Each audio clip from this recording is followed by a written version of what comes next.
una vez más estamos acá presentes, son miembros de la red de investigadores latinoamericanos en administración y gerencia para continuar con nuestros debates y discusiones alrededor de temas interesantes e importantes para esta área disciplinaria. En esta ocasión estamos acompañados por los distinguidos investigadores, miembros activos de la red. Tenemos a la doctora Amaide Mora, de la Universidad Ezequiel Zamora, en Venezuela. Tenemos también a la doctora Berta Estrada, de la Universidad de Vizcaya. También tenemos a la universidad, los profesores, al profesor Manuel Gallarzo, del Tecnológico de Monterrey, Ciudad Juárez. También al profesor Alejandro Santos, de la Universidad Cultural, al profesor José Rafael Pineda, de la Universidad Nacional Experimental Simón Rodríguez, de Venezuela, al doctor Calderilla, también de la Universidad Ezequiel Zamora, también de Venezuela. Al profesor José Nazanceno, nuestro webmaster, quien gentilmente nos gestiona la actividad tecnológica desde Italia. Todos nosotros acá presentes vamos a iniciar esta actividad para contribuir con nuestros aportes al mejoramiento y al desarrollo de esta área disciplinaria tan importante como lo es la administración. Bueno, vamos a iniciar la actividad. Adelante.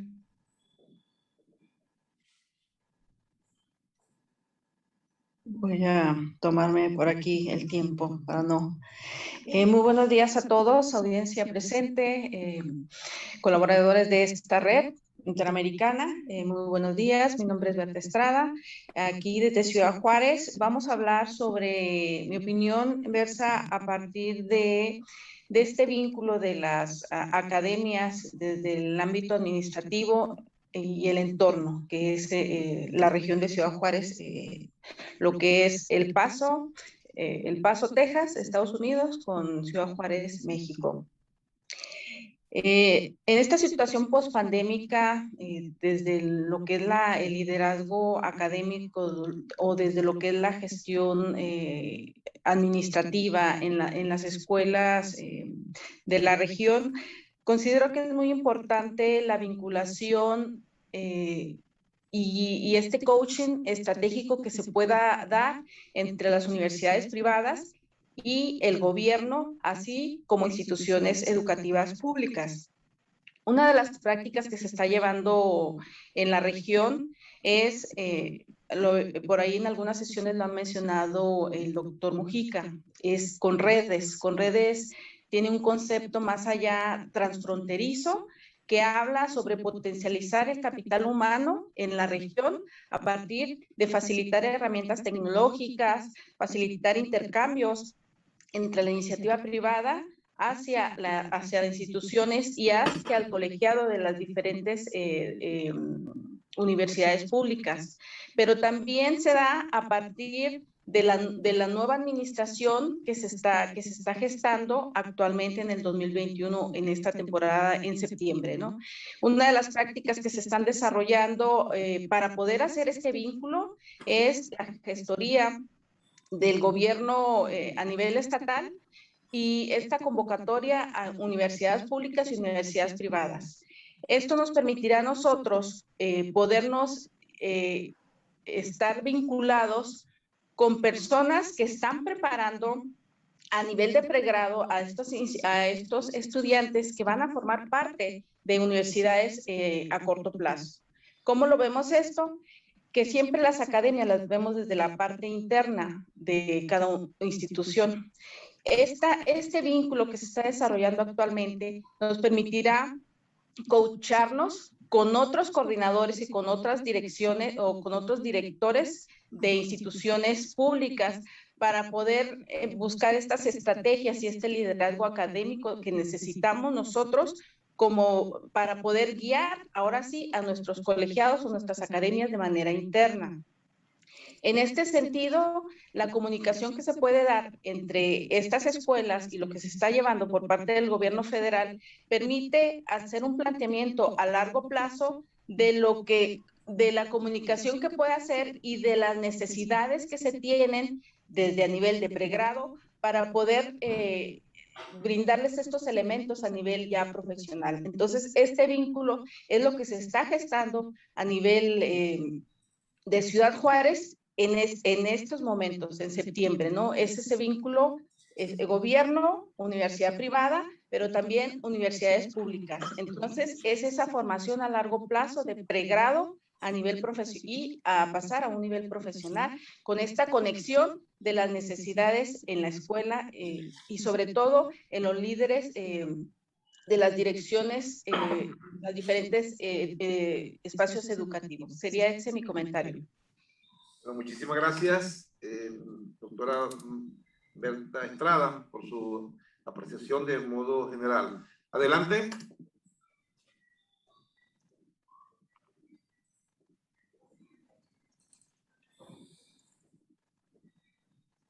En la oportunidad continuar con la presentación de la doctora Berta. Si bien es cierto, la doctora Berta nos hace un señalamiento muy importante en lo que debemos referir a lo que es en cuanto al ámbito de la prosecución del desarrollo que viene gestando en esta situación post-pandémico las distintas escuelas de administración en las universidades, tanto públicas y privadas, que existen no solo en Venezuela, sino también en Latinoamérica. Hay algo muy importante que hemos venido desarrollando en el transcurso de nuestro desarrollo de la red de investigadores latinoamericanas, que va en cuanto a la prosecución de los estudios y programas académicos en las escuelas de administración.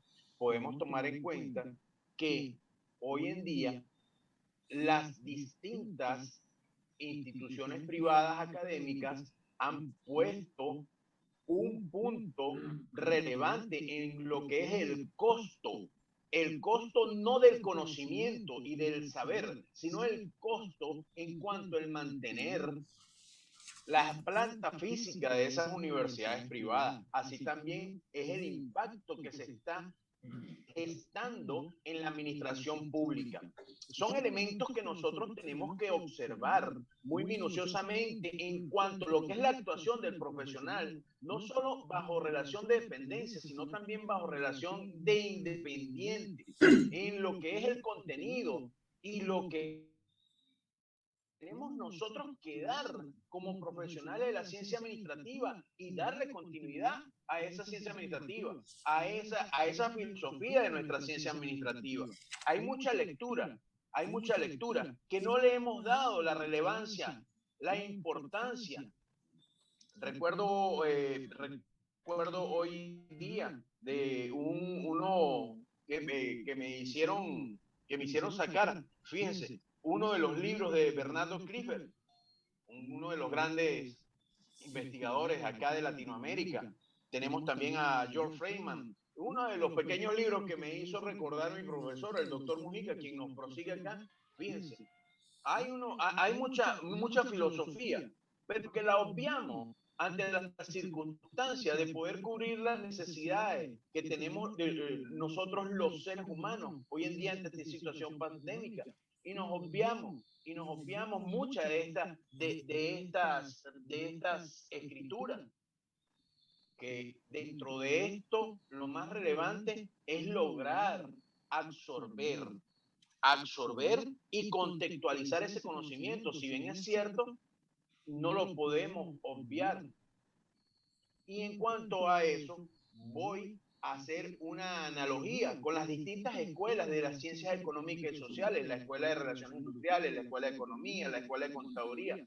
Nuestra Escuela de Administración, en todos los ámbitos, en Latinoamérica, hemos descontextualizado la realidad de darle el impulso a nuestras organizaciones, públicas o privadas, estamos observando y yéndonos, dirigiendo nuestras escuelas, y muy importante, porque en estos días vi a personas, a profesionales, colegas, que van y uno dice, wow, ¿dónde está el programa de actualización? ¿Dónde está la prosecución?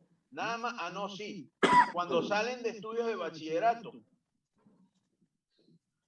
y el desarrollo de sus 5 años de la academia, de la licenciatura y posterior, ¿dónde está la actualización? ¿Dónde está el seguimiento de esos profesionales? ¿En base a qué nos estamos orientando? Es relevante que nosotros observemos eso, porque hoy día la inversión del conocimiento no está en lo monetario, la inversión del conocimiento está en los recursos, el primordial que tenemos nosotros como seres humanos, el recurso primordial, el tiempo, la salud, invertir, buscar el equilibrio entre todos esos recursos. Profesor, este es mi comentario en cuanto a lo que es a dónde van, a dónde estamos, qué principios, qué elementos estamos considerando en lo que es nuestras escuelas de administración, nuestras universidades. ¿Para qué estamos sirviendo el proceso de forjación de profesionales de la ciencia administrativa? Porque la administración no es más que servir. Estamos sirviendo para la humanidad, estamos tomando en cuenta y consideración las dimensiones humanas. Este es mi relato por el día de hoy y continuamos acá, aportando y absorbiendo para conocer más y desarrollar lo que es el conocimiento dentro de la ciencia administrativa. Buenos días a todos. Gracias, profesor, y gracias a todos por la oportunidad. Muchas gracias, doctor Pineda, por su aporte. Vamos a seguir adelante. A continuación, la doctora Amaire Mora. Ok, bueno, en el Estado portuguesa, la UNEYES como universidad está dividida en 4 vicerrectorados, con 4 realidades locales muy bien diferenciadas. En ese sentido, la UNEYES ha visto la necesidad de fortalecer la formación administrativa dentro de sus estudiantes, generando procesos de vinculación muy amplios. En ese sentido, se ha promovido, por la naturaleza de la universidad y por la naturaleza de su ubicación, la administración agropecuaria. Puesto que estamos en los llanos occidentales de Venezuela, se busca la formación administrativa del estudiante y la formación de 4º y 5º nivel de los estudiantes hacia la gestión de los agronegocios, de la productividad agrícola como bastión fundamental del desarrollo de la nación y sobre todo enfocándose en la soberanía agroalimentaria nacional, tomando en consideración que dentro de esta zona se pueden consolidar rubros fundamentales como el caso de la producción lechera, de la producción de arroz, la producción de caña, la producción de maíz, y se han buscado fomentar las formas de generar eso, no obviando otras realidades. Por ejemplo, reconocer que también es necesario la formación profesional sobre áreas fundamentales para la planificación del desarrollo de la zona. En ese sentido, se ha procurado vincular, como planteó la doctora Berta Estrada, muy acertadamente, el Estado ha entendido la necesidad de generar una relación con la academia desde el punto de vista de la universidad pública para fundamentar o dar base sólida al posible desarrollo de la zona como baluarte del desarrollo agroproductivo nacional. Y la UNEYES ha sido vista por las características de esta universidad, que abarca más de 6 u 8 estados, que tiene lo que se conoce como rectoría o rectorados o vicerrectorados académicos en diferentes estados del país. Se ha buscado compenetrar entendiendo las realidades de los estados para potenciar desde el punto de vista académico productivo las posibles carreras que gestionen ese desarrollo. Entonces ha habido, por lo menos así se ha visto, un interés en vincular las potencialidades de las zonas para administrar un mejor desarrollo o un desarrollo más acordes a las potencialidades. Claro, todo depende posiblemente de las posibilidades de implementación de los planes y del acceso a gestionar procesos coordinados en el mediano y largo plazo de manera sostenible. Bueno, en cuanto a o sea, siguiendo más o menos en esa misma línea, ciertamente ha habido una adecuación y ha habido, digamos, la oferta académica a nivel regional, lo que es la región, los llanos occidentales, e incluso hacia los Andes, hacia el estado Lara. La ONG ha buscado desarrollar, digamos, carreras acordes con las potencialidades del área, precisamente para fomentar procesos de desarrollo tanto a nivel local como a nivel regional, con proyección nacional en el marco de la soberanía alimentaria o agroalimentaria. Ahora bien, por supuesto, hay todo un terreno que explorar y que desarrollar y que mejorar en cuanto a lo que es lo que tenemos en cuanto a la investigación y en cuanto a la adecuación desde el punto de vista teórico-práctica de los programas o pensum de estudio. Ahí hay algunas debilidades que, por supuesto, habría que atender, habida cuenta de precisamente los cambios que se vienen dando en el mundo. Por una parte, pues por supuesto, la situación de la pandemia y la situación post-pandemia ya va teniendo un impacto en la forma como se van generando esos procesos, tanto de gestión universitaria como propiamente de los conocimientos que se imparten. Pero también están los objetivos del desarrollo sostenible, que también imponen una pauta a seguir y que de alguna manera muchas veces se diluye en el día a día del quehacer universitario. Y es que tenemos que entender que la administración definitivamente salió de los confines de la empresa, propiamente, no es una visión ya reducida en términos de lo que es la microeconomía o lo que sucede dentro de la empresa o la gestión del día a día, los procesos administrativos, sino que debe ir más allá, debe atender y debe entender procesos que se vinculan con lo que es la gobernanza, la gobernabilidad y la gestión de procesos sostenibles de desarrollo, que van a tener un impacto no solamente en las generaciones presentes, sino futuras. Y en ese sentido, la universidad debe hacer esfuerzos, como les digo, porque hay toda un área que debemos explorar y mejorar al respecto.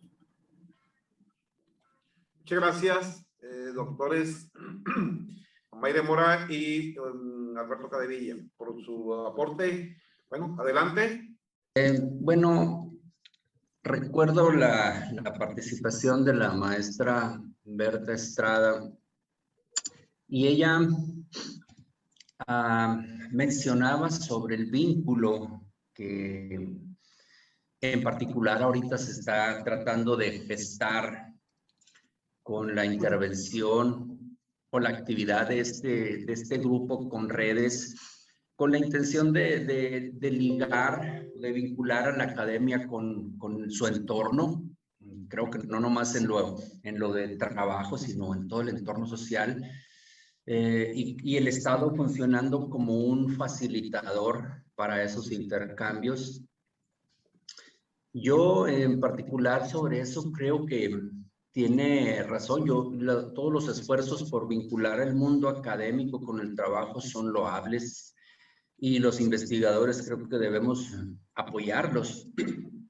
Sin embargo, también sabemos por experiencia que se han dado muchísimos intentos por hacer de esos vínculos algo efectivo y creo que no se ha logrado del todo.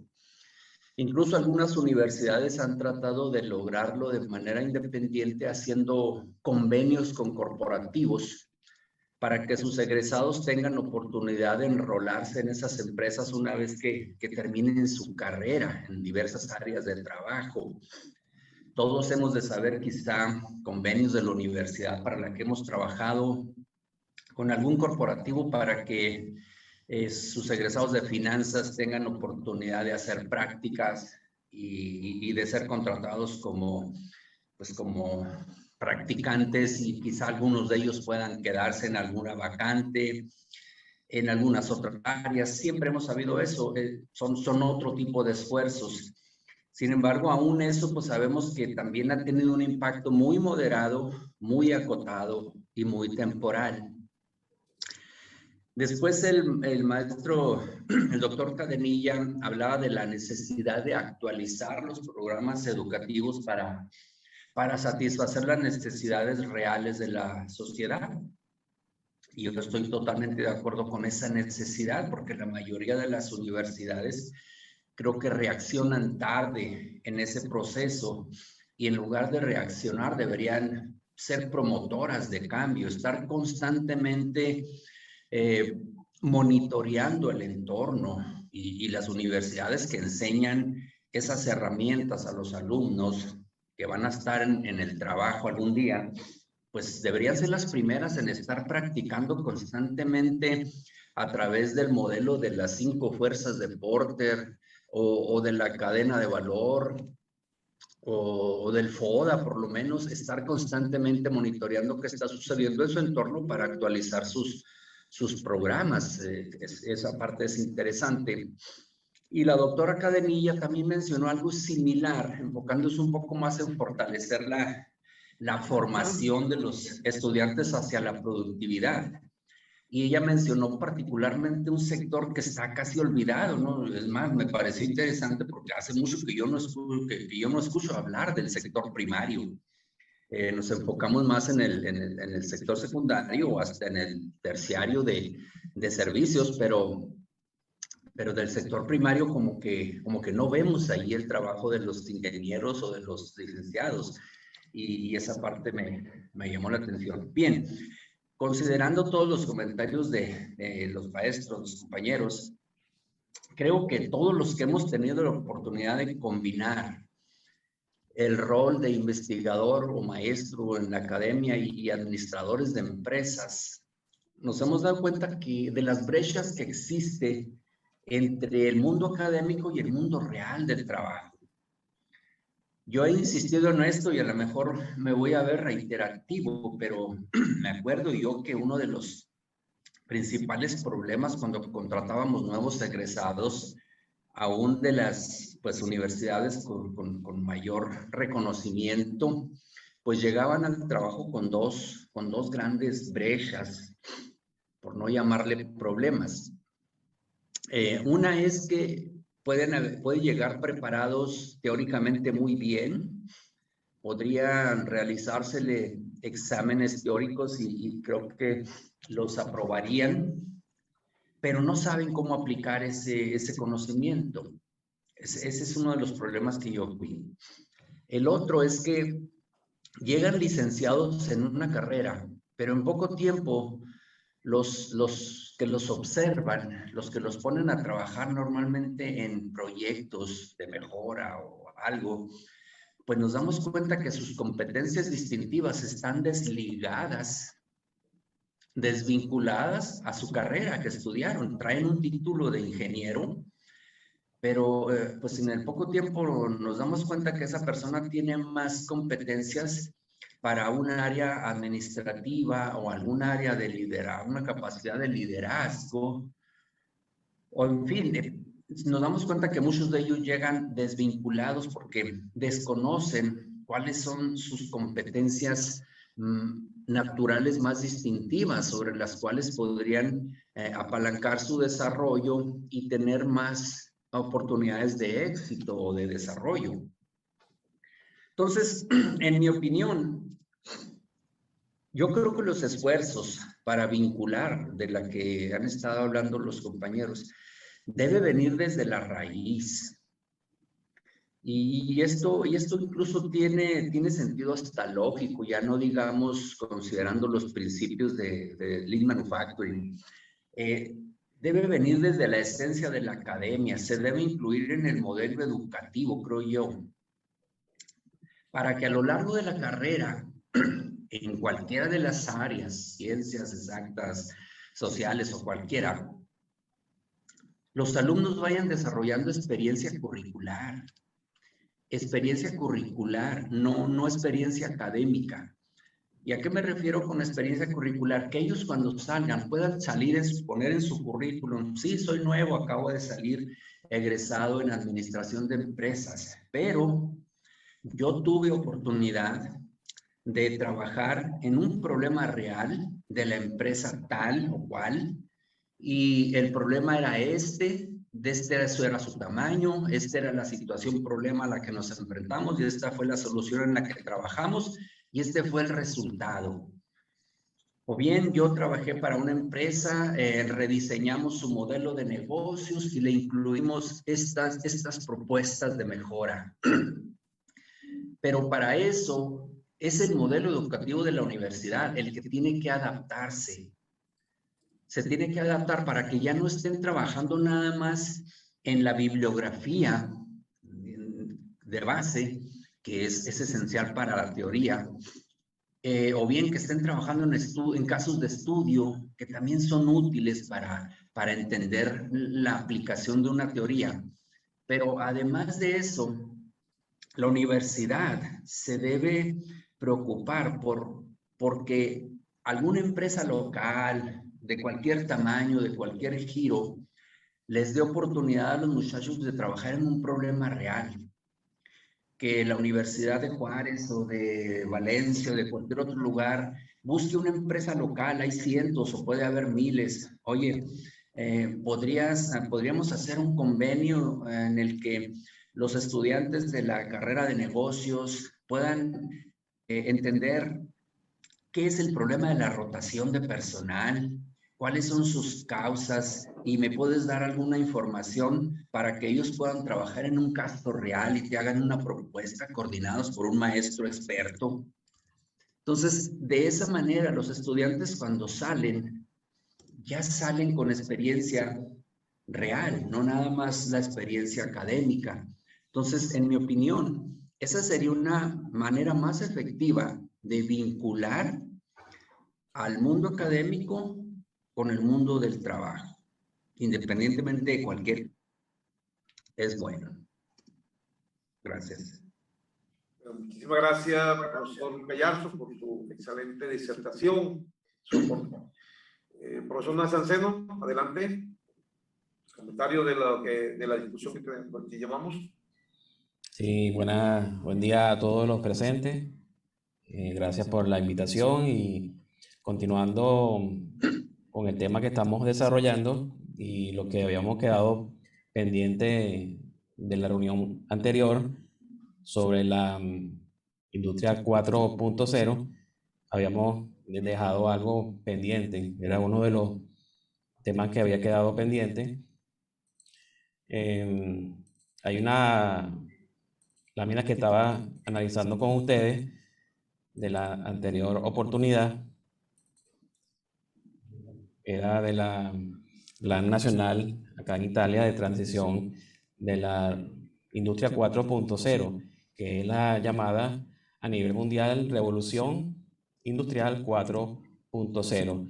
Habíamos dicho que el grupo de los 7, que reúne a los países más industrializados de la Tierra, y también el grupo G20, que reúne a todas estas estos países que abarcan el 85% del Producto Interno Global y el 75% del comercio internacional. Ahí está incluido países como Argentina, de los países latinoamericanos.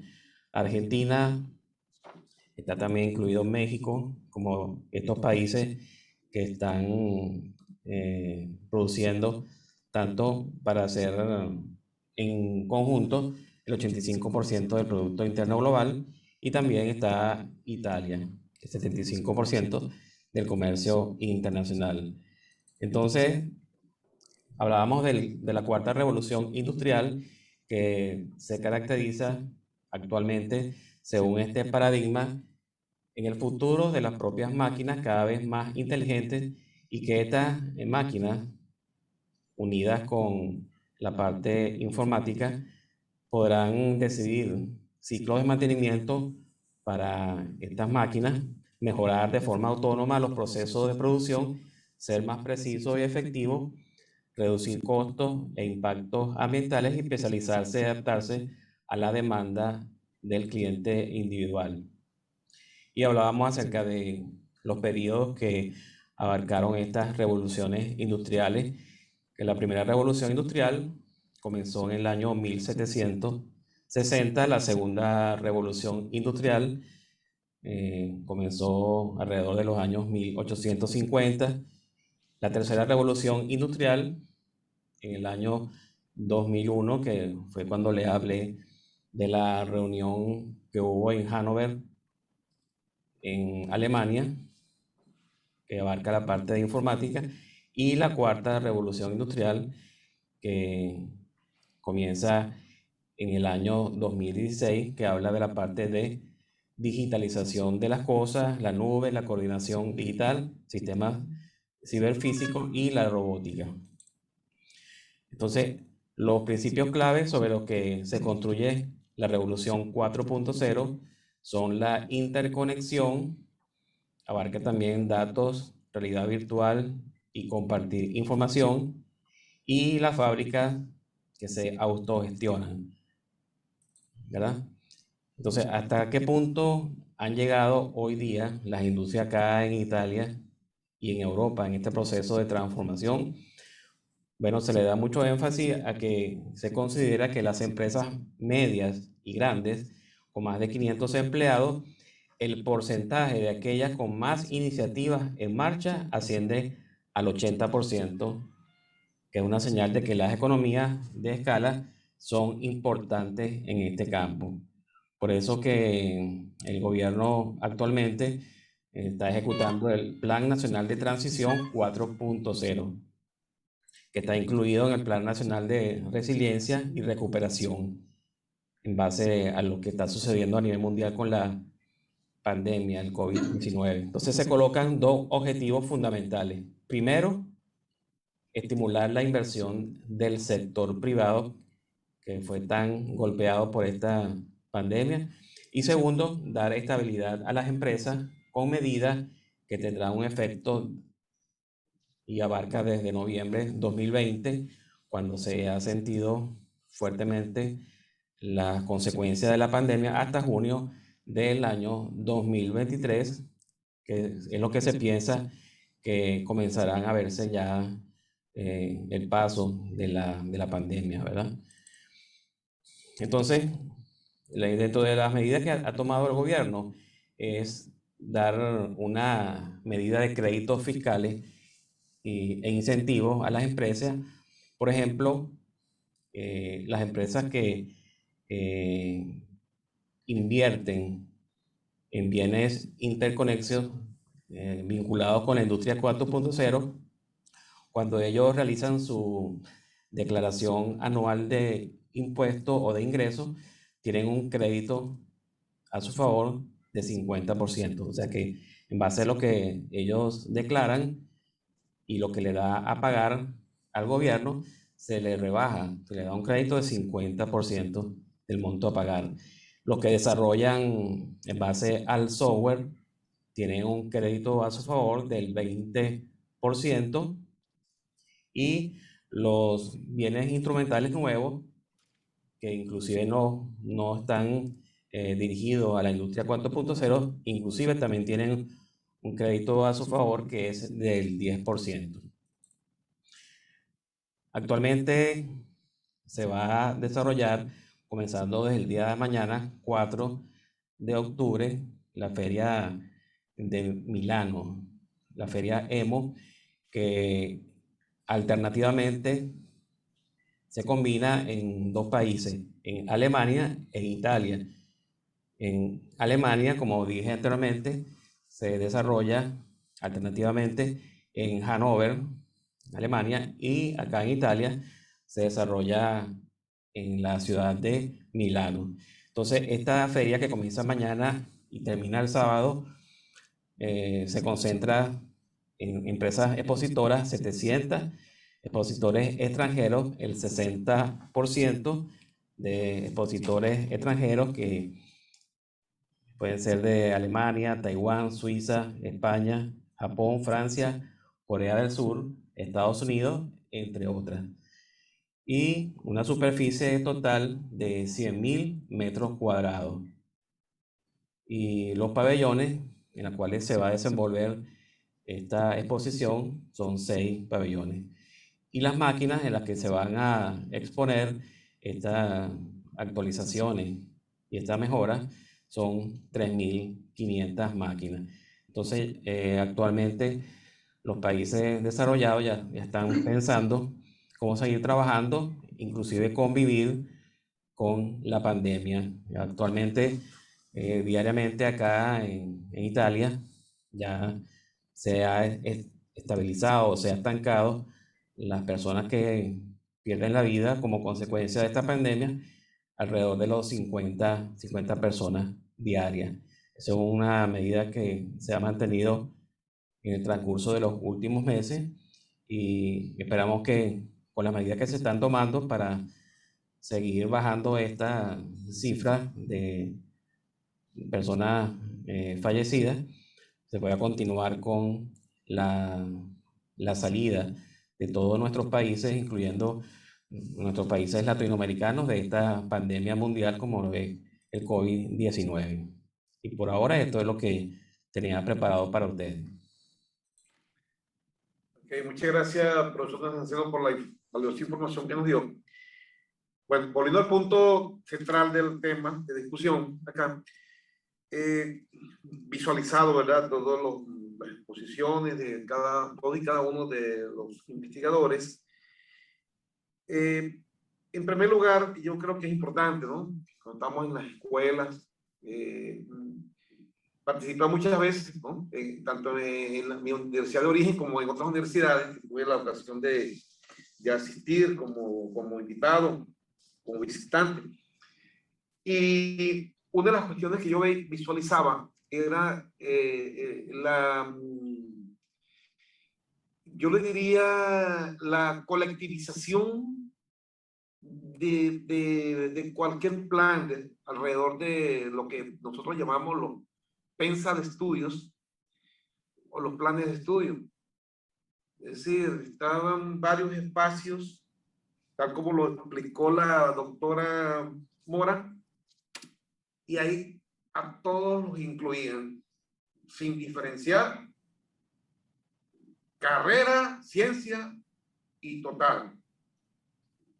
Y eso es un problema grande que tenemos, porque hay está administración, está educación, está psicología. Eso es importante. Comparto el concepto de la transdisciplina, pero el concepto de la transdisciplina ha sido abusado en todo sentido, y yo pienso que ahí es parte del problema que tenemos nosotros. Es decir, esa que llamamos nosotros ese concepto hacia lo genérico, que diríamos allá en Venezuela tapa amarilla, es decir, sirve para todo. Y es un concepto que yo creo que es importante en virtud de la proximidad que tengamos nosotros en las instancias directivas, en los espacios donde estemos, para influir al respecto. O sea, exactamente, cada área tiene su perfil y es donde tenemos nosotros que establecer esa diferenciación. Y esos son los problemas que se presentan en muchos gremios. Por ejemplo, en el caso de Venezuela, en la universidad donde yo provengo, tenemos una escuela que tiene 2 carreras. Es Escuela de Administración y Contaduría. A la larga, eso es lo más dañino que puede haber, porque finalmente una de las dos crece más que la otra, a expensas de, y tomando en cuenta los intereses de quien esté director de ese espacio, que lógicamente va a propiciar que su área de donde esté en nombre de la transdisciplina. Y ese es un punto que tenemos que anotar allí. Estos aspectos de la disciplina correspondiente. Aclaro que no soy partidario de la transdisciplina, pero conociendo de qué se trata la transdisciplina. Y eso es uno de los aspectos que yo siempre he llevado cuando he hecho una ponencia, siempre aclarando eso, buscando llegar a los directivos de los espacios, los promotores de la actividad científica que se esté dando, y que entran en conciencia de ese aspecto muy importante. Entonces, eso es lo que hemos quizás discutido nosotros acá. Hay otro punto que también venimos nosotros discutiendo, es la vinculación de los actores sociales, que también es otro problema que vengo oyendo hace muchos años. Incluso estos temas, creo que lo mencioné en otra ocasión, es que lo he oído muchísimas veces. Creo que lo mencioné una vez, estábamos en una reunión en el año 2003. Y casualmente, precisamente en el espacio donde funciona el centro de investigación, ese era un salón de clase. Después se convirtió en el espacio del centro de investigación.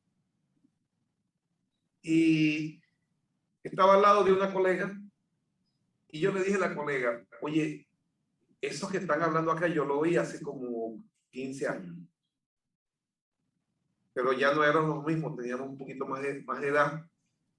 Y teníamos quizás más jerarquía en la universidad. Y bueno, está bien. Pasaron varios años. Y en el mismo espacio, pasaron como unos 10, 2003, 10 años, como 10 años más o menos, o 12 años. Y otra vez en la misma discusión para ponernos de acuerdo que el problema es que aquello es lo otro. El planteamiento de que nunca nos podemos acuerdo del sector productivo y las universidades. Los mismos actores, pero ya, oye, yo saqué la cuenta, tenía en esa época tanta edad y ahora tengo tanta edad. Y yo dije sarcásticamente, oye, la próxima vez que venga para acá igual tener tanta edad. No sé si venga en muleta o en silla de ruedas, ¿no? Si estoy vivo.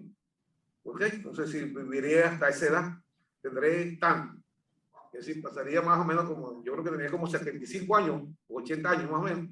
Digo, se pasó la vida oyendo. Y es que el problema es que, en función de todo lo que hemos hablado nosotros acá, hay todo un proceso que hemos venido nosotros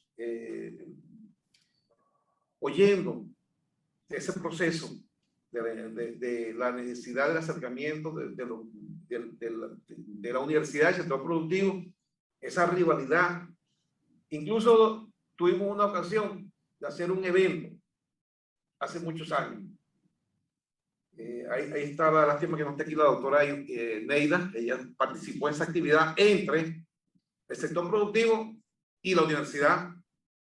En este caso fue un taller que hicimos con empresarios y con investigadores. Es decir, ¿qué quieren ustedes de nosotros? Esa es fue la frase. ¿Qué quiere uno del otro? Y ahí nos dijimos las verdades. ¿Qué pensamos? Una catarsis. ¿Qué pensamos de ustedes universitarios? Y nosotros, ¿qué pensamos de ustedes empresarios?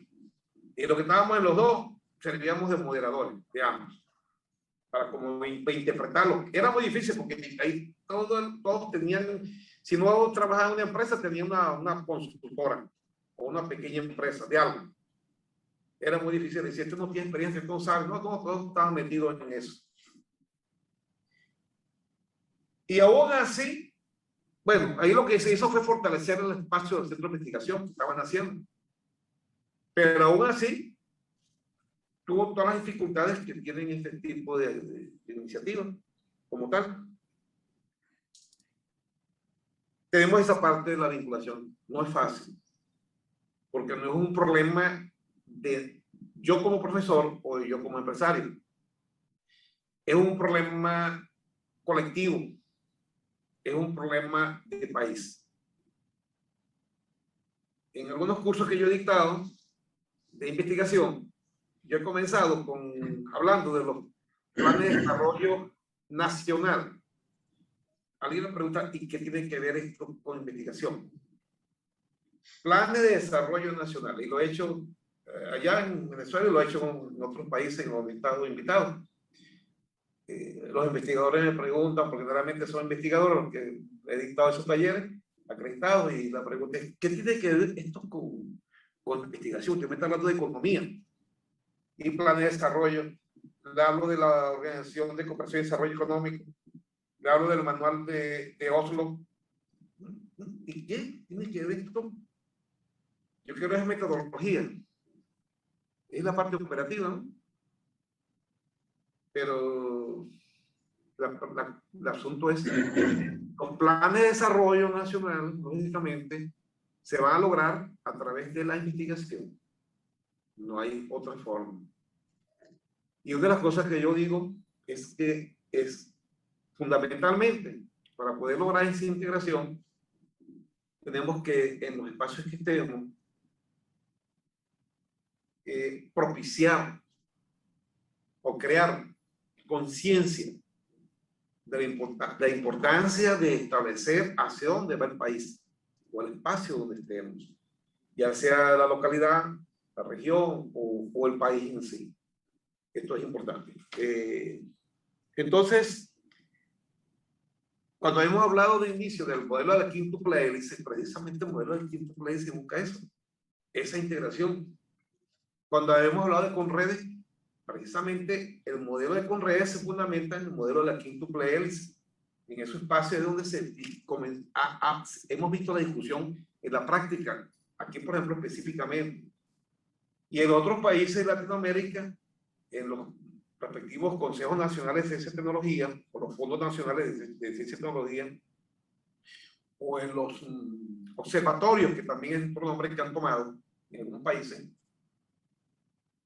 igual se ha fundamentado porque es la integración de los actores sociales, porque es un problema de país. El SINDA, que hemos mencionado, y que tenemos en nuestro, generalmente conectamos algunos links de información que ellos van haciendo, se sustentan precisamente en ello, en la forma en que las instituciones universitarias deben concientizar del papel que tiene como uno de los actores y la interacción que tiene que darse con los demás actores sociales. Mientras no concienticemos eso, tenemos un problema, ¿no? Estoy tomando en cuenta con todo lo que ustedes dijeron allí como investigadores. Entonces, estos son más bien esta vinculación que nosotros vemos, como he dicho, esta desvinculación que existe, es un proceso que ha venido, la transición de la desvinculación hacia la vinculación. Yo digo que es un problema, más bien, un problema estructural.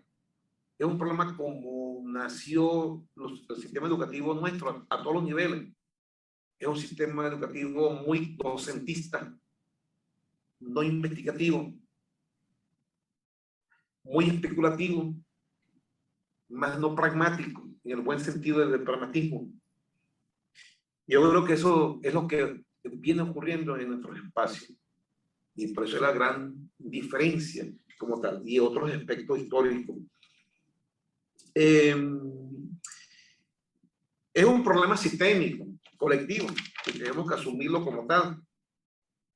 Y es cuando nosotros vemos alguna convocatoria el ejemplo que dio el profesor Nacian Sereno, en la parte de los planes de desarrollo, bueno, ese es un plan de desarrollo. Eso es lo que mostró el Plan de Desarrollo Nacional Italia, y que además también viene insertado en el Plan de Desarrollo de la Unión Europea, como miembro de la Unión Europea. En el caso de nuestros países, nosotros podemos visualizar. Hemos visto a veces cuando hay alguna actividad que algunos investigadores dicen es que no hemos logrado insertarlo. Pero la pregunta yo, porque no toman en cuenta nuestra investigación, pero la pregunta es, ¿tu investigación tiene que ver con un plan de desarrollo nacional? Es decir, estás agrupado formalmente en un espacio de investigación, y de ese espacio de investigación estás propiciando contribuir con la consecución de algún objetivo. Voy a compartir pantalla, José. ¿Está abierto allí para compartir? Sí, está habilitado. ¿Pero? Está habilitado para compartir pantalla. Ah, ok, sí, perfecto. Estoy habilitado perfectamente. Bueno, entonces vámonos, espérate un momentico para mostrarles algo. Creo que en una reunión pasada lo tuve allí. Espérate un momentico. Muy bien. Entonces, fíjate lo siguiente acá. Fíjense. Esto que tenemos nosotros acá no es más que una convocatoria del CONACYT, del Consejo Nacional de Ciencia y Tecnología de México. Esta fue para el año 2000, el año pasado, 2020. Estos son proyectos que están actualmente activos. Fíjense que están hablando del Plan Nacional de Desarrollo. Esto no sale del aire. Esto sale específicamente dentro de una normativa que es de la ley orgánica del Consejo Nacional de Ciencia y Tecnología. Es decir, realmente sale de un espacio formal de la estructura del Estado mexicano. Así también ocurre en otros países, en Chile, Argentina, Uruguay, Venezuela, Colombia también. Y dice, fíjense, el Plan Nacional de Desarrollo, aquí lo denuncian de acuerdo a la concepción ideológico-político de los que estén en el gobierno, porque los que llegan al gobierno, lógicamente, implementan su programa, su programa, pues, que ellos ofrecieron al electorado. Y dicen, por ejemplo, como aspecto fundamental, construir un país con bienestar privilegiado, esto de México, a las clases sociales más desprotegidas, y forjando el desarrollo desde abajo y sin incluir a nadie en apego a la justicia social. Y esto viene acá, tiene que ver con los aspectos de un país determinado. Entonces vamos hablando acá una serie de aspectos y enuncian todos los aspectos. Fíjese, un problema grande que ellos tienen acá. Este consejo promueve la articulación de los esfuerzos de investigación en torno a problemas nacionales concretos que requieren de una atención urgente y una solución integral, profunda y amplia, y que el objetivo de estos esfuerzos colectivos debe ser investigar las causas de estos problemas y proveer las bases de conocimiento para producir soluciones aplicables a través de la colaboración de los miembros de las comunidades académicas con el gobierno y la sociedad en general, y lograr este propósito de modo que se evite la corrupción y el dispendio y se haga un uso eficaz y eficiente de los recursos públicos. Esa es la convocatoria. En este caso, habla de uno de los objetivos particulares del Consejo es en materia de investigación sobre transición energética e impulsar la participación mayoritaria de la energía renovable en la matriz energética nacional, así como la disminución absoluta del consumo energético, reduciendo la inequidad y desarrollando la acceso universal al servicio energético digno y así sucesivamente. Propiciar la formación, la conformación de colectivos de investigación e incidencia interdisciplinario, interinstitucionales y transsectoriales que incluyan, comprendan los problemas, contexto y dinámica múltiple en torno a la transición energética y sean capaces de generar con perspectiva de género intercultural, intergeneracional, interterritorial, escalar los conocimientos nuevos de síntesis necesarias para remover obstáculos de prevenciones que atiendan este fenómeno. Y así, en el programa sectorial de energía 2020-2024, sigue montado. Más abajo, fíjense, como el Consejo, como cabeza del sector, ha desarrollado e implementado un ecosistema de innovación abierta y virtuosa para el país, capaz de articular de manera efectiva los recursos actuales y futuros de ciencia, tecnología e innovación, evolucionando de una triple a una pentahélice. Aquí se refiere al modelo de la quíntuple hélice, mediante la incorporación de la sociedad y el ambiente como elementos fundamentales del modelo. Gobierno, academia, industria, sociedad y ambiente. Con el objetivo de generar innovación transformadora de la realidad por medio del desarrollo de conocimientos que integren las necesidades de la sociedad, la economía y la sustentabilidad, haciendo frente a problemas nacionales. Fíjense que aquí habla de la investigación. Para investigación es indispensable diseñar proyectos que incluyan conocimientos y métodos diversos que sean susceptibles de usarse de forma innovadora para desarrollar y difundir los nuevos instrumentos teóricos, metodológicos, técnicos, institucionales y organizacionales que se generen. Asimismo, debe impulsar los sujetos sociales con capacidades para transformación y propiciar nuevos campos jurídicos, normativos y culturales que en conjunto permitan alcanzar metas concretas para el desarrollo y la implementación de nuevas prácticas institucionales y sociales más inclusivas, accesibles, eficaces, transparentes y humanas. Fíjense que todos estos aspectos tienen que ver y hablan una cantidad de elementos y ustedes ven a quién convocan. Fíjense, a la institución de educación superior, IES, públicas y privadas, no nada más las públicas, también las privadas, a los centros de investigación, instituciones del sector público de los ámbitos federal, estatal o municipal, a las organizaciones sociales, a las nano, micro, pequeñas y medianas empresas, NAMIPYMES, a los institutos tecnológicos y sociedades de producción rural que realicen actividades, aquí va al sector primario, que realicen actividades de investigación y cuenten con una constancia, inversión, predicción y así sucesivamente. Esta es la parte formal como tal. Fíjense, esto es importante, esto lo estoy diciendo a ustedes, porque es un asunto también de, vamos a llamarlo, sistémico. Seguimos compartiendo, ¿verdad? ¿Sigo compartiendo? Sí. Ok, aquí tenemos, cuando hablamos nosotros, mencionábamos hace un tiempo atrás el enfoque de competitividad sistémica, precisamente este enfoque de competitividad sistémica quería cierto tiempo. Es posible que a algunos no les guste. Uy, ese modelo. Algunos de ustedes, de los que hicieron su tesis doctoral, lo usaron en su momento.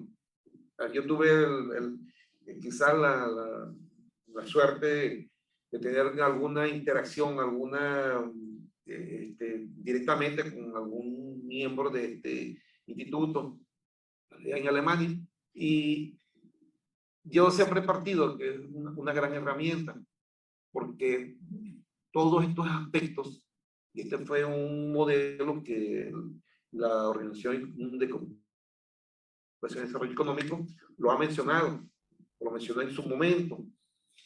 Y me parece a mí que es una concepción, un enfoque bien interesante, porque todos estos problemas que estamos viendo nosotros no es un problema nada más de un solo actor, son de todos los actores que convergen en un espacio. Y por ello es que le di la lectura, hice lectura de esta convocatoria del FONACYT mexicano. ¿Por qué le hice esa lectura?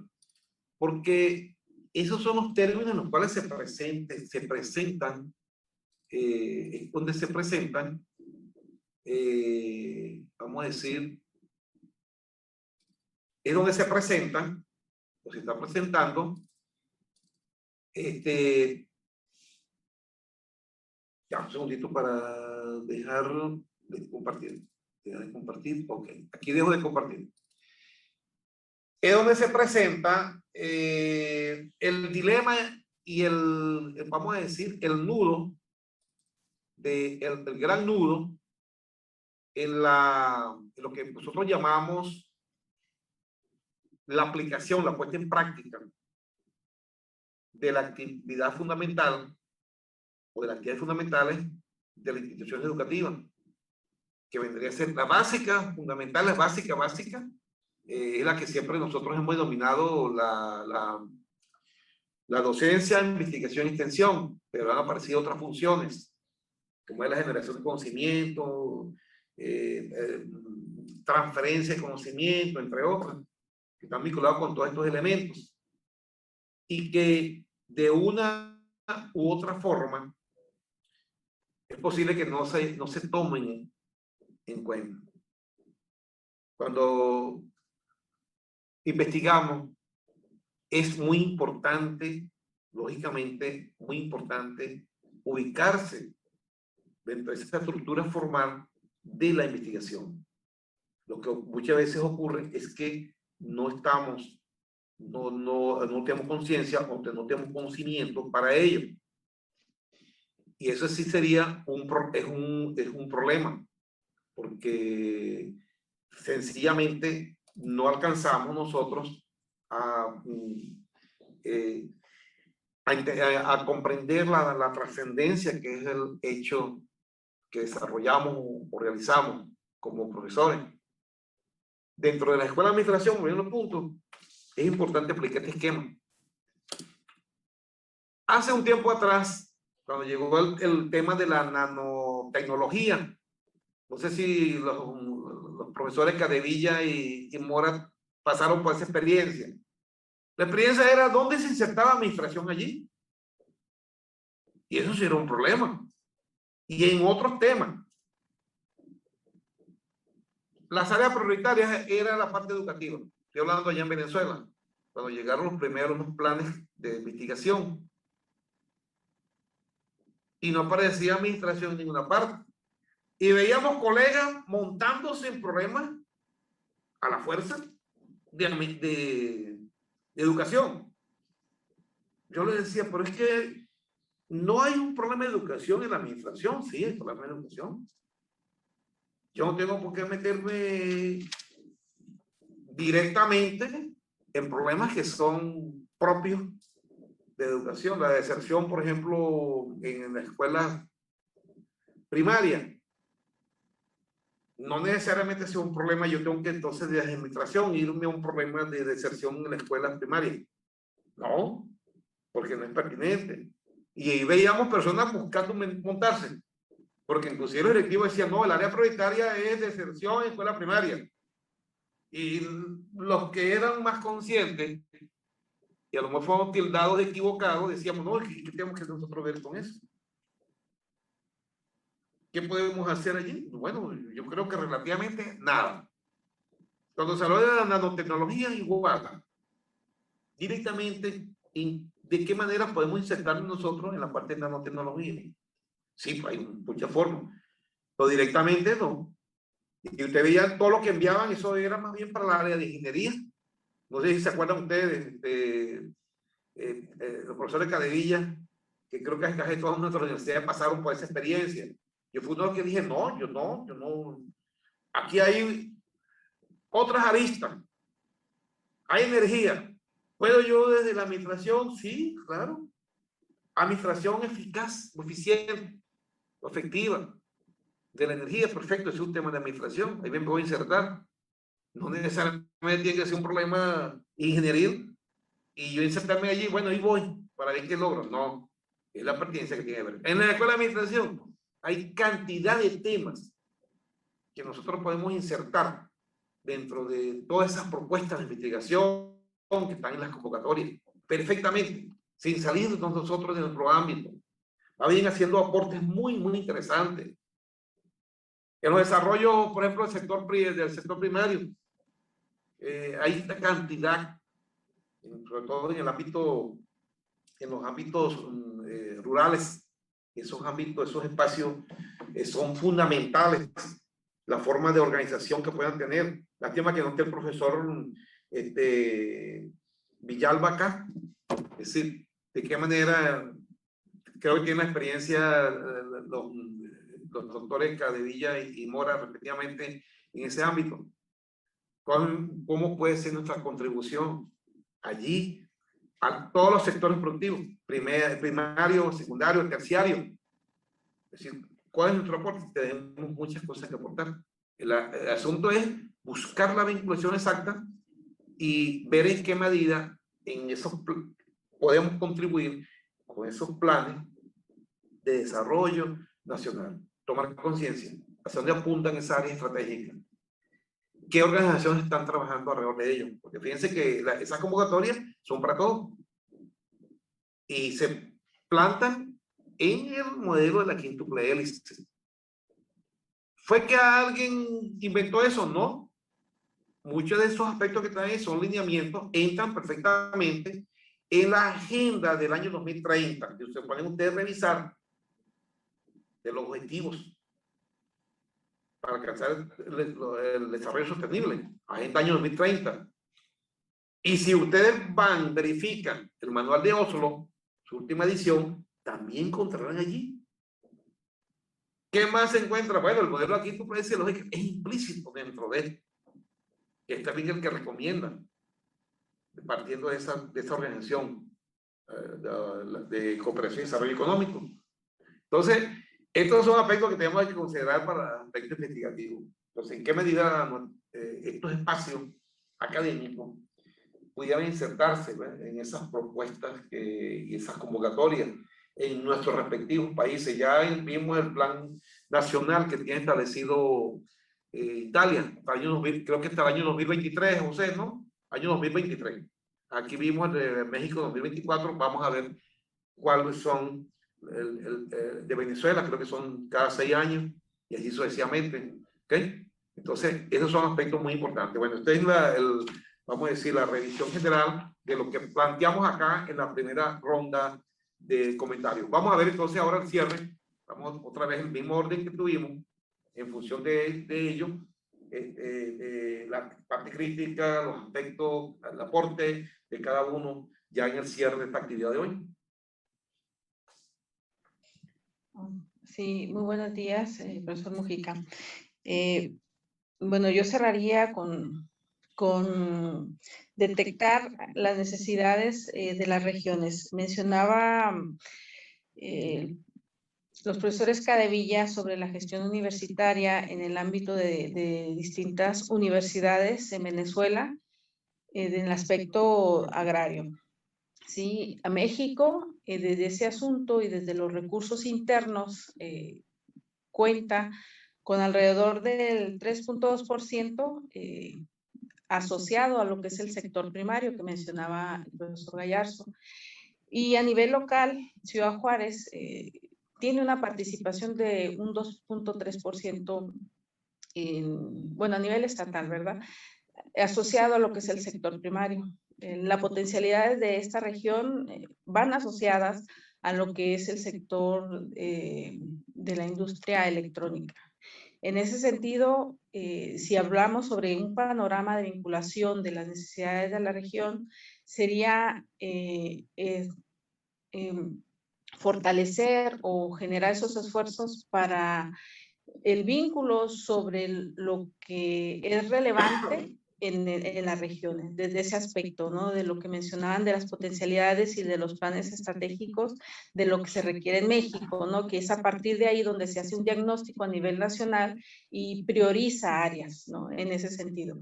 La participación de la administración, que usted decía, ¿cuál es el ámbito de la administración en los diferentes escenarios, en los diferentes sectores, academia y demás?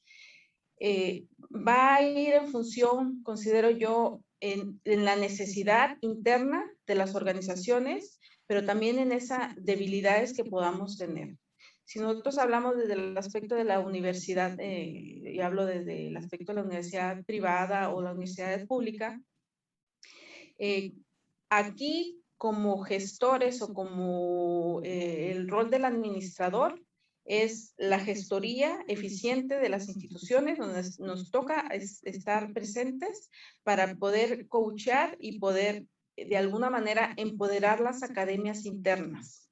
Entonces, en ese empoderamiento de las academias internas, y ante una necesidad muy particular de cada institución, poder ejecutar de una manera efectiva esa actualización o esa urgencia hacia los planes de estudios de la administración. Entonces, en ese sentido, yo diría que va mi participación, ver una necesidad, siempre ese diagnóstico a nivel nacional, pero sobre todo un diagnóstico a nivel de unidad de trabajo donde nos compete a nosotros como administradores y poder ver ese potencial que se puede hacer para poder vincular y poder generalizar estas acciones prácticas que mencionaba el profesor Gallarzo hacia cómo poder vincular y cómo poder hacer estas prácticas con las organizaciones que están en nuestro entorno, ¿sí?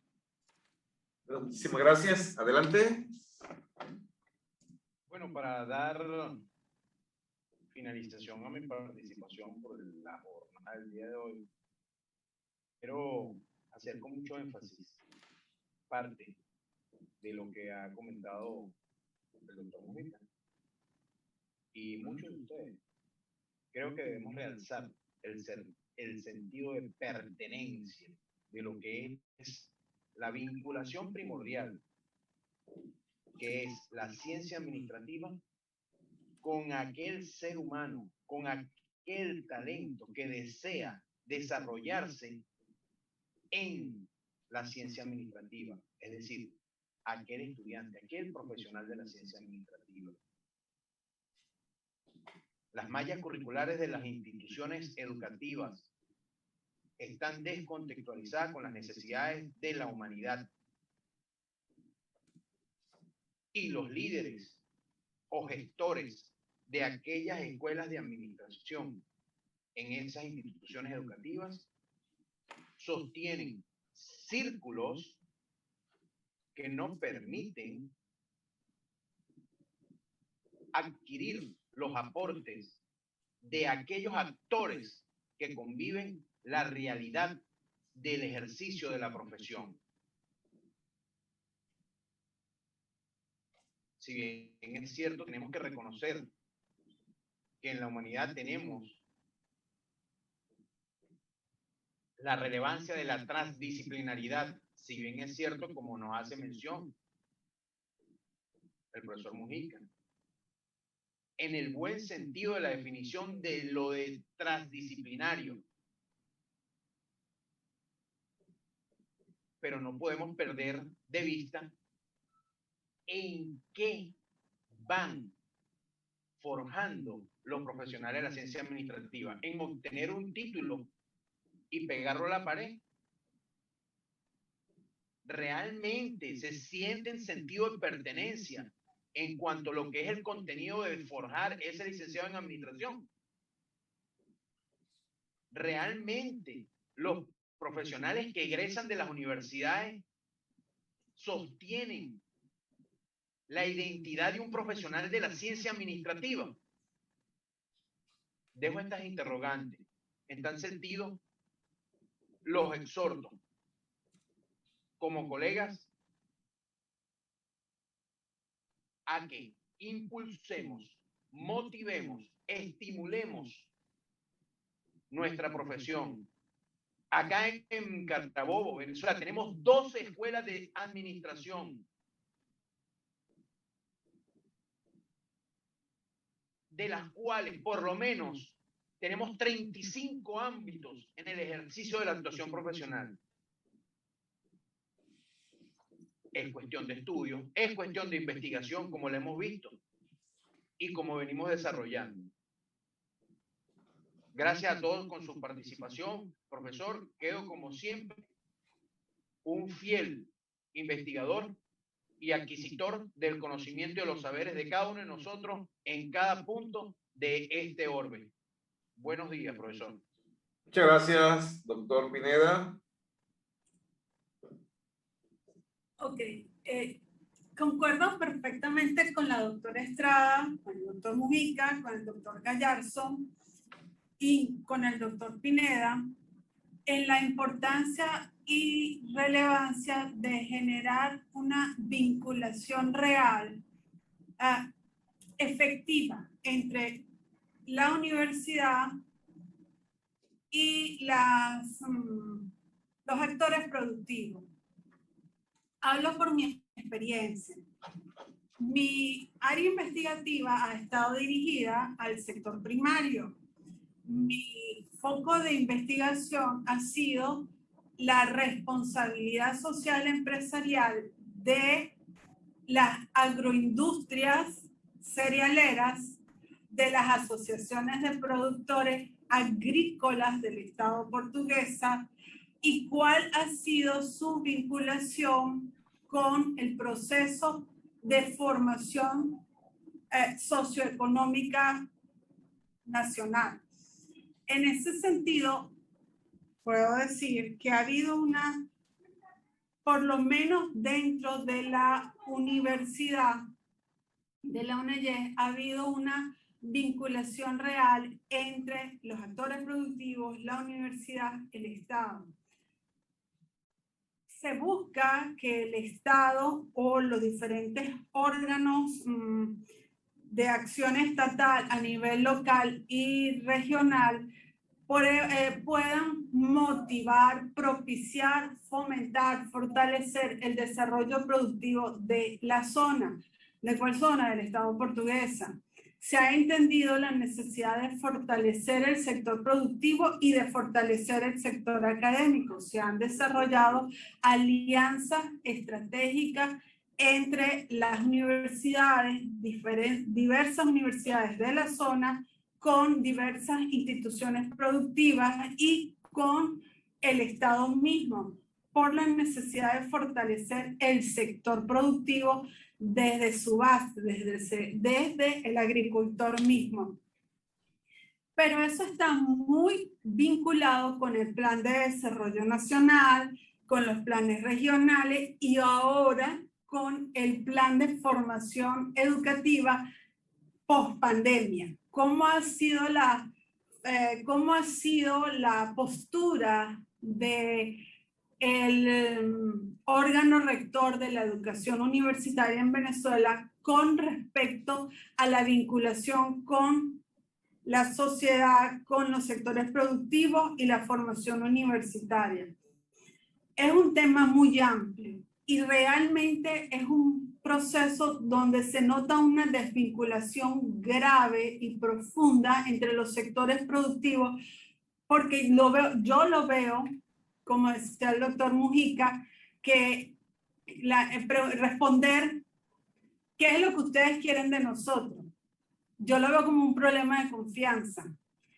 ¿Qué queremos de nosotros? Y si ustedes son capaces de dárnoslos, podemos hablar con libertad, podemos tener confianza en que nuestros planteamientos y nuestras necesidades vistas vis a vis van a ser atendidas y enfocadas y respondidas como realidad, atendiendo precisamente a los parámetros de la competitividad sistémica, que se requiere una vinculación transversal de todos los sectores, de todos los niveles, meso, meta, micro, y sobre todo que genere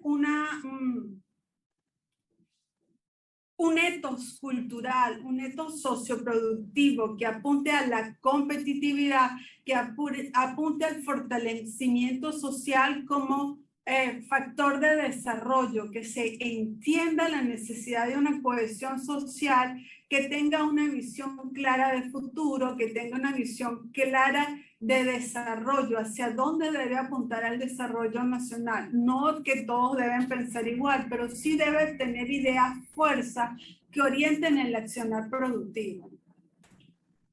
Sí, en ese sentido, bueno, en atención a lo que hablaba el doctor Mujica acerca de los planes de desarrollo, acá en Venezuela el plan de desarrollo se suele llamar Plan de la Patria y el periodo que está vigente es de 2019 a 2025, Plan de la Patria 2019-2025.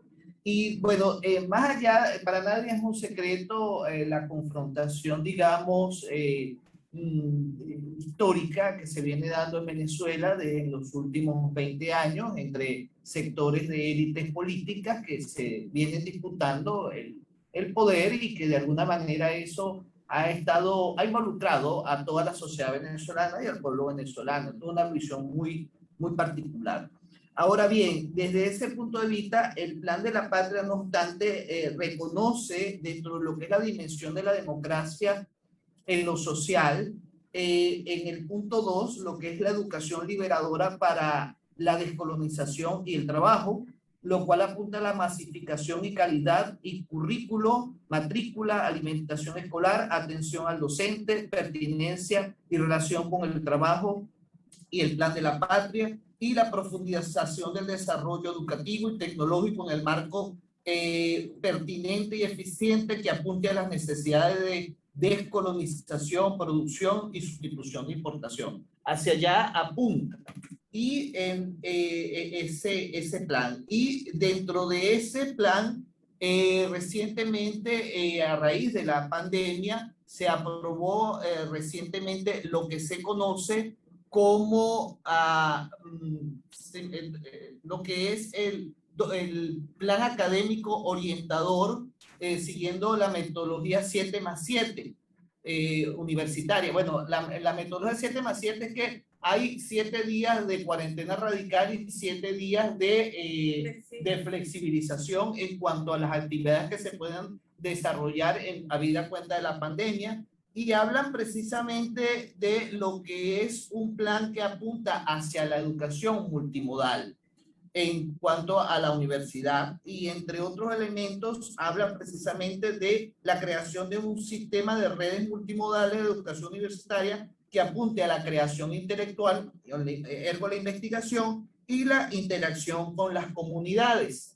Y dentro de eso también veo está lo que recientemente aprobó la resolución del Ministerio de Educación Universitaria, por medio de la cual, que es una ley, todas estas son leyes, donde se dictan unas normas sobre la organización y funcionamiento de los consejos estadales de gestión universitaria que apuntan precisamente a generar procesos de desarrollo a nivel de los estados, a nivel local y con proyección nacional.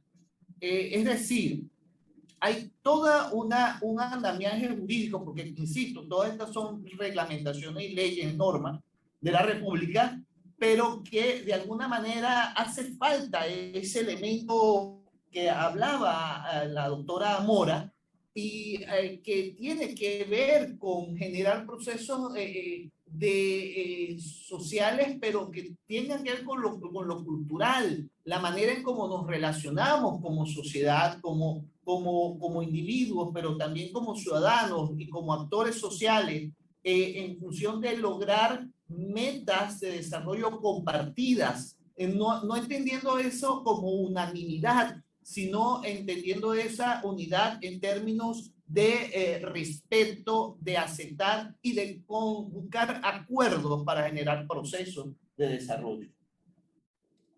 Bueno, muchísimas gracias, doctora Amayde Mora y doctor Alberto Cadevilla, por su aporte bien interesante, su apreciación, partiendo de la región donde están ellos ubicados, y cómo enfocan esta temática de su respectiva universidad. Adelante. Bueno, yo quiero concluir aquí mi participación haciendo un breve comentario de la aportación que hizo el maestro Nacianceno y Miguel Mujica sobre la participación del gobierno como promotor de desarrollo científico y tecnológico. Yo, como dije al principio, los investigadores debemos aplaudir y apoyar cualquier esfuerzo de donde quiera que venga. Sin embargo, yo no sé si en Europa existan historias de éxito, pero en Latinoamérica sabemos que el gobierno ha sido muy mal promotor. Es un buen promotor económico porque en esto está su imagen, es el indicador que mide su desempeño. Pero es un mal promotor de deporte, es un mal promotor de ciencia. Entonces, lo que estoy viendo que ahorita presentó Miguel me parece, leyéndolo, excelente, me parece muy bueno. Ninguna mente sencilla y sincera podría negar que teóricamente lo que está escrito ahí me parece muy bien. Sin embargo, pues sabemos que el gobierno está pensando en la siguiente elección siempre.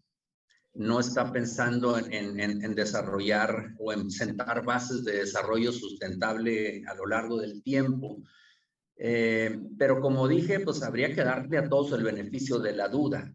Pero por experiencia, en mi país, en México, el gobierno ha sido muy mal promotor del desarrollo científico y creo que habría que apoyar hasta ver los resultados de este gobierno, y los investigadores pues no deberíamos de dejarnos seducir por los cantos de la sirena. Nada más. Muchas gracias, profesor Gallarzo, por su excelente aporte. Adelante. Profesor Nazanceno, para el cierre. Sí. Bueno, para concluir, podemos decir que las escuelas de administración acá en Italia van dirigidas principalmente a la administración pública, porque aquí en Italia la administración pública forma parte principalmente de la sociedad. Aquí, aparte del gobierno central, están las diferentes dependencias, como se dice, aguas abajo de las diferentes administraciones públicas, ya sea a nivel de presidencia de las regiones, como a través de la administración más abajo, que serían las comunas, como llamamos en otros países, los consejos municipales o las alcaldías. Siempre la administración pública es el que va a dictar la pauta, por decirlo así, de cómo se deben realizar las gestiones de los dineros que se recaudan por parte de los contribuyentes.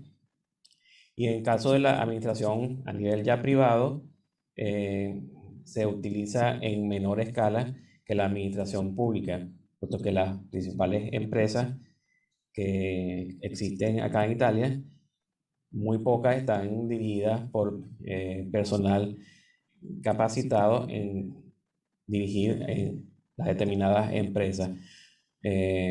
Por decirlo así, van pasando de generación tras generación, y actualmente se está viendo la necesidad de que personal capacitado en determinadas áreas, en este caso de la administración, puedan llevar la batuta, por decirlo así, de las diferentes áreas de gestión de las empresas en la actualidad.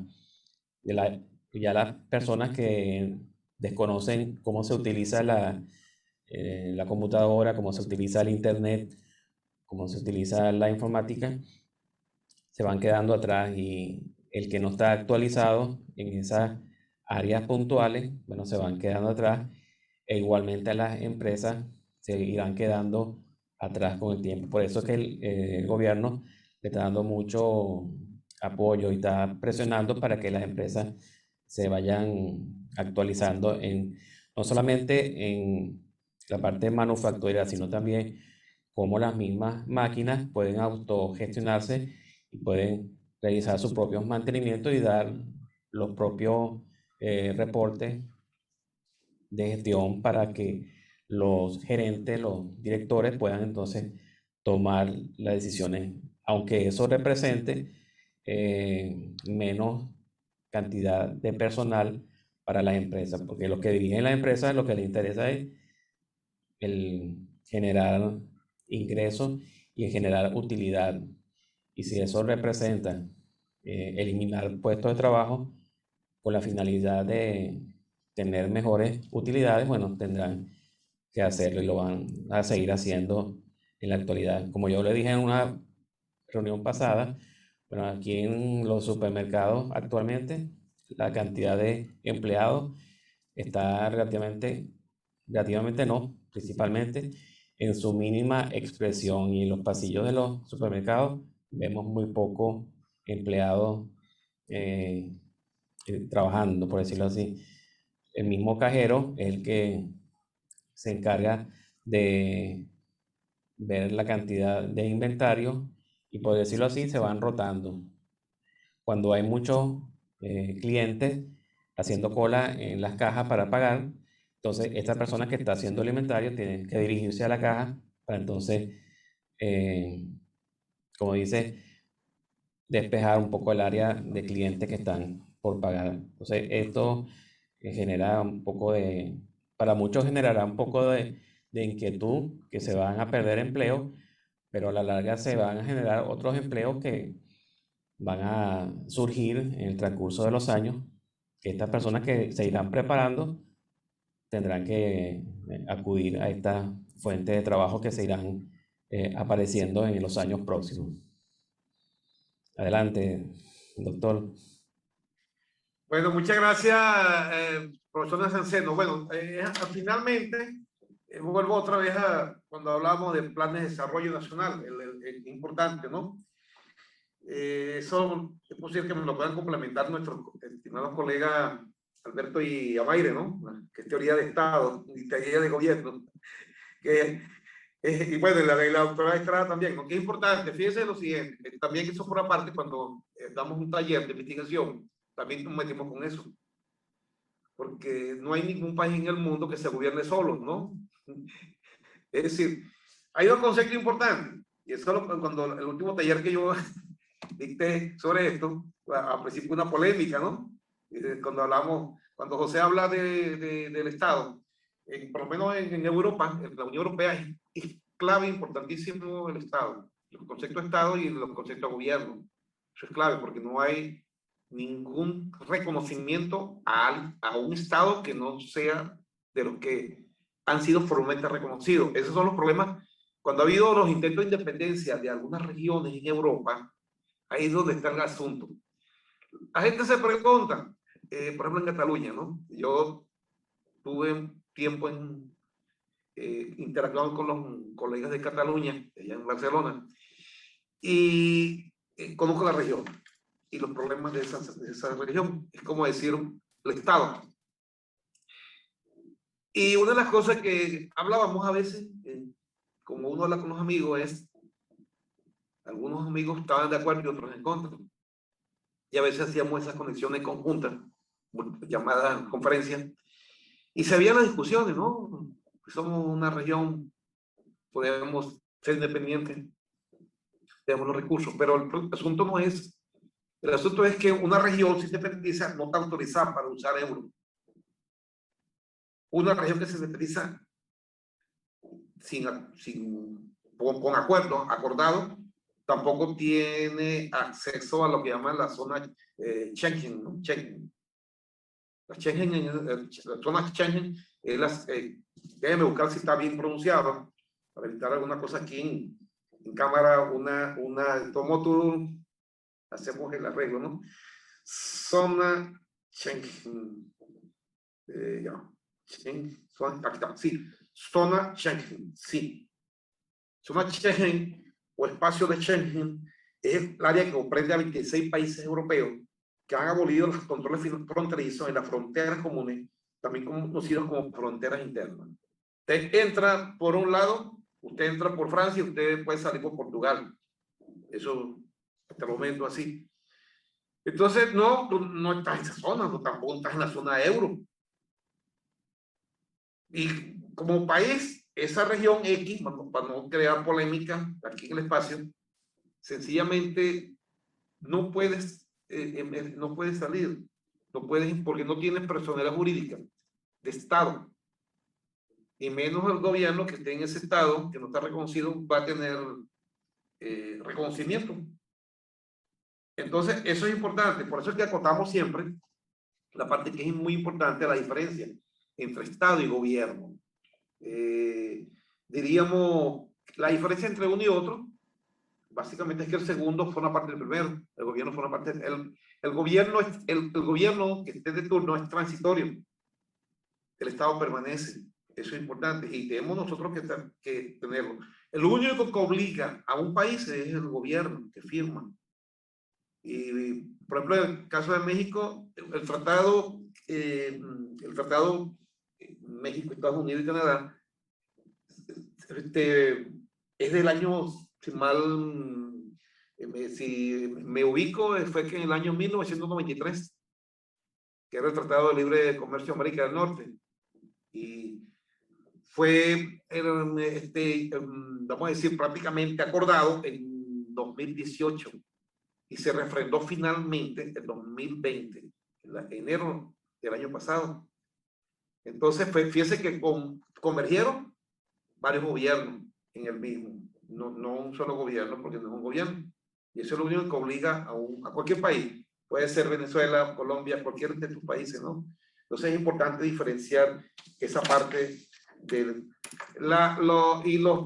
lógicamente el gobierno de turno, el gobierno que esté, esos son los juegos democráticos, ellos en la propuesta electoral ofrecen al electorado y eso es lo que llevan ellos en los planes de desarrollo, qué es lo que van a hacer. Que salga bien o salga mal, ya ese es un asunto que es lo que ocurre generalmente, por eso es que hay alternabilidad democrática, porque si el electorado no le gustó, bueno, votarán en contra y así sucesivamente. Ese es el juego democrático, ¿no? Pero no, la propuesta del Estado no es cualquier propuesta, no es cualquier propuesta. Es la propuesta más importante, eso es lo que caracteriza a un Estado y menos en este momento que estamos hablando de un contexto de globalización. El contexto de globalización, fundamentalmente, los gobiernos tienen una responsabilidad muy importante y el Estado, con sus respectivos poderes que van en el equilibrio en cada país. Eso es importante que tenerlo en cuenta. Y eso es cuando estamos hablando de investigación, tenemos que considerarlo, sobre todo si hablamos de las universidades de nuestra región, de nuestros países, en qué medida esos planes de desarrollo que fueron aprobados y que manejan recursos, lógicamente, en qué medida nuestras instituciones propician los espacios, porque no es que un profesor individualmente va a investigar, yo quiero investigar en esto, no, por eso no tiene sentido.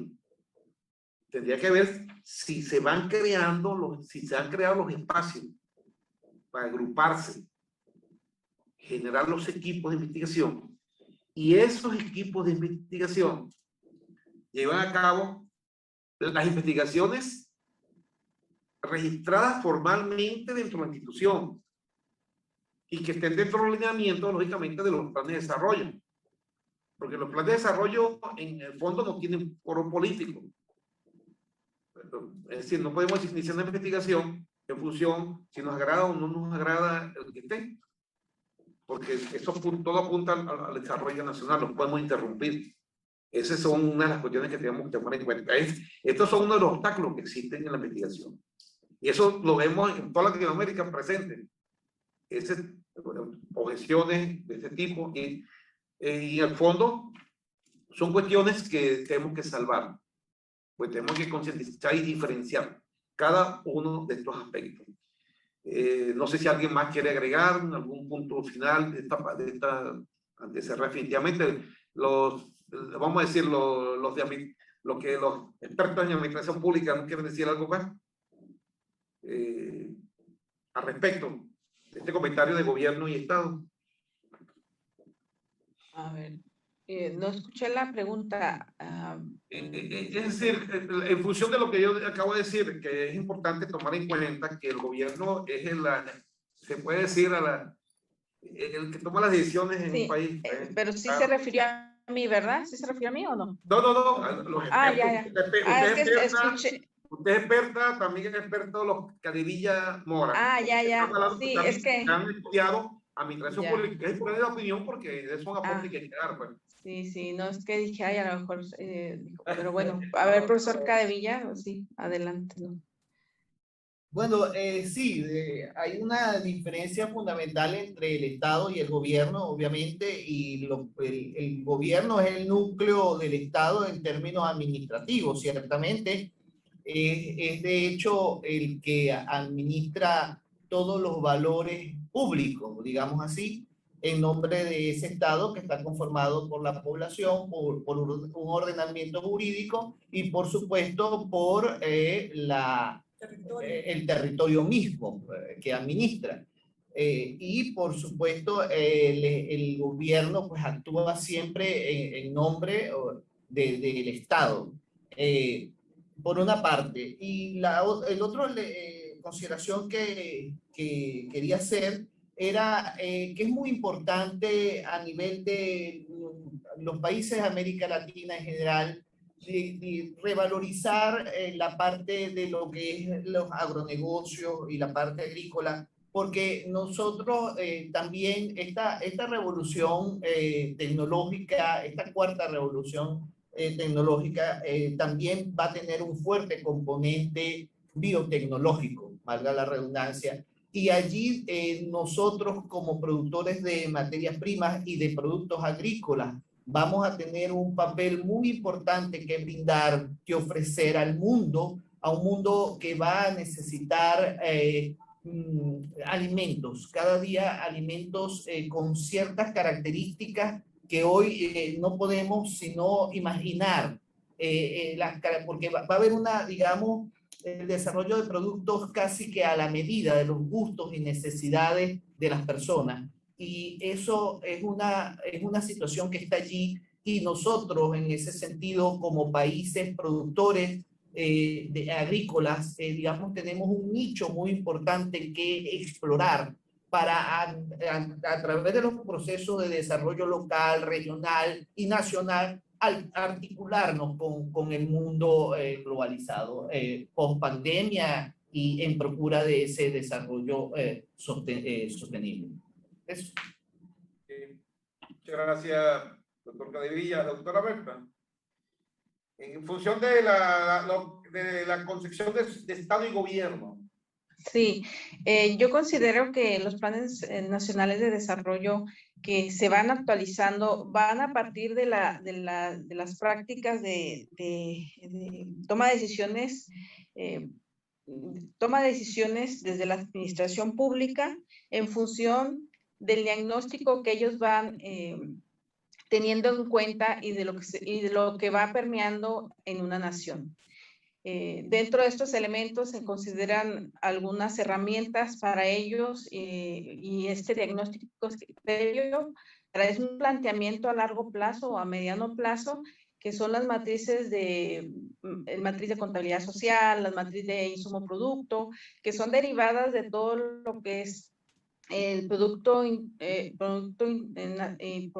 Interno Bruto. Entonces, a partir de ahí, considero que es muy relevante estos planteamientos que el gobierno establece a partir de la película y el diagnóstico general que considera, ¿sí? Eso, y las acciones que se plantean no van en función de, como usted dice, de este gobierno transitorio, van más allá de estos planteamientos o este empuje por otras instituciones como la organización, la ONU, lo que es la CEPAL, instancias a nivel internacional que van planteando la pauta a seguir y que es donde entran los objetivos del desarrollo sustentable.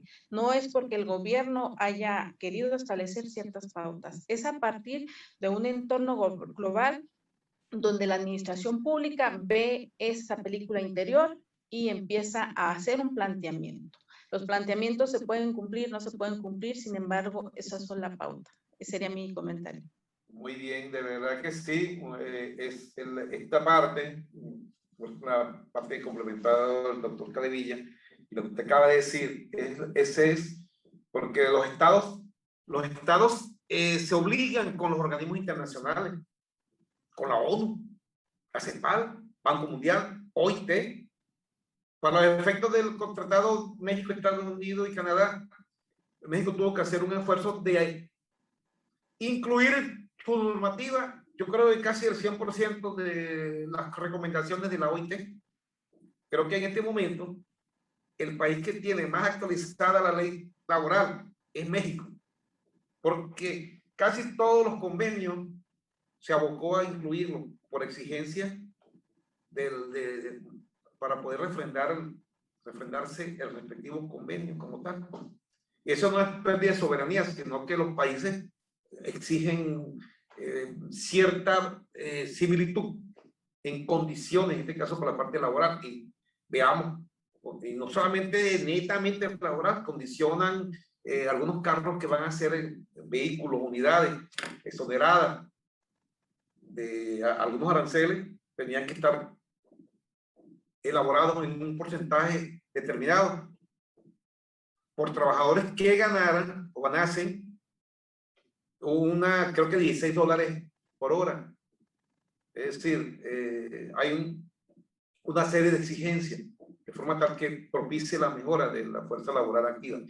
Eso sí es importante porque a veces pensamos que el desarrollo se da solo. El desarrollo se da ajustando, incluyendo recomendaciones de estos organismos que usted mencionó exactamente, doctora Estrada, exactamente, y eso hay que aclararlo. Y es una de las cuestiones que a veces cuando vamos a trabajar en ámbitos y somos directivos, tenemos que aclarárselo a los investigadores, porque sencillamente se confunde que es como si estuviese parcializada la persona hacia una tendencia. El profesor Nazanciano mostró cómo lo hacen en Europa. Y aquí lo mostramos como estos acuerdos, tratados que se hacen a nivel internacional, lo muestra México a través de sus planes de desarrollo, que están dentro de quíntuple hélice. Eso es quíntuple hélice, desarrollo la consecución de los 17 objetivos sostenibles, entre otros. Ahí están. Son organismos, convenimientos y convenios internacionales a los cuales el país se obliga. Y usted ve en el Tratado de México, Estados Unidos y Canadá, lo que pasa es que no tenía abierta las diapositivas allí, donde se los voy a enviar. Ven todo el espectro en los cuales se involucran y tienen que ver las propias de un país desarrollado. Y eso tiene que ver todo con convenios, incluyendo la parte del comercio digital y lo concerniente a las patentes, entre otros aspectos. Y los esfuerzos orientados. Acá tenía abierto también la convocatoria, una convocatoria que tiene que es un convenio internacional con la Universidad París 13, algo que se denomina, ya les doy por aquí, ¿cómo se llama ECO Nord Francia, París 13? Y tiene que ver con lineamientos, entre otros, que tienen que ver perfectamente lo que usted dijo, doctora Estrada, ya les digo acá, con lo concerniente a los objetivos, las metas a alcanzar para los objetivos relativos al desarrollo sustentable o sostenible. Leo, salud y lucha contra las enfermedades emergentes, diagnóstico y tratamiento. De acuerdo a información de prensa, hay un centro de investigación que se va a reactivar por convenio entre, creo que el gobierno federal alemán y el gobierno federal mexicano, en la UNAM. Agua, energía, alimentación y cambio climático. Fíjense que todo entra en los objetivos sostenibles. Gobernanza, desarrollo sostenible y desigualdades también. Es decir, esto es a nivel mundial. Esto es de la ONU. Modelación, TICS, inteligencia artificial, Big Data. Entra también perfectamente en ese espacio. Entonces, por eso es importante, pues, creo que es esencial dentro de las discusiones que sigan, involucrar estos elementos que vimos hoy y que salió de nosotros mismos, porque esos son los planteamientos que tenemos que hacer, porque mientras nosotros no superemos esta parte, quizás este tipo de discusiones, no superemos las discusiones narrativas, la información que tenemos que saber, que tratar de analizar, de ampliar, vamos a tener siempre los obstáculos. Y aquí vamos aclarando. Y ese es el enfoque de competitividad, el enfoque sistémico de competitividad. En eso se basa, creado por el Instituto Alemán de Desarrollo. En eso es que se basa. Porque ¿qué hay en el mundo? En el mundo los problemas son los problemas que hay de desigualdad. Y los países desarrollados son los más preocupados por eso. Porque los problemas de migración masiva vienen precisamente por los problemas de desigualdad. Que a la larga los países desarrollados son los que buscan resolver, a quien se le busca resolver, como pasó con la vacuna. Y hacia allá tenemos que ver en el espacio específico de nosotros, en la administración, verlo de esa manera también, como lo han visto otras disciplinas. Bueno, de verdad que a todos, muchísimas gracias.